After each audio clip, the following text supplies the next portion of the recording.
This gang boss was feared by everyone, until one day, a talking fish changed his entire fate. It started when Mike saw an old lady with a fishtail growing under her skirt. Curious, he lifted it to check and instantly got smacked for being a pervert. Then, out of nowhere, a voice called from behind him. Mike turned, and it was the fish talking. It laughed. "You're about to have some bad luck." Creeped out, Mike went straight to a fortune teller. But mid-ritual, her magic suddenly stopped working. Instead, Mike's spoon stood up by itself. The fortune teller froze and said, "You're destined to become a shaman." Mike laughed it off. "Lady, I run a gang, not a temple."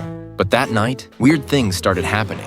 When he tried collecting debts, his hands wouldn't stop shaking. Then newspapers started chasing him down the street. The doctor said he was fine, so he went back to the fortune teller. She pointed at his scar. "Your lifeline's been rewritten. If you don't accept the spirits, you won't survive." He ignored her, until his car suddenly died on train tracks. The engine wouldn't start. The train horn blared, and at the last second, the car jumped to life. But it got clipped, spun out, and a steel pipe barely missed his head. Shaken, Mike finally gave in. He agreed to the shaman ceremony. At first, he laughed it off, felt ridiculous. Then a storm hit. The wind howled. Something took over.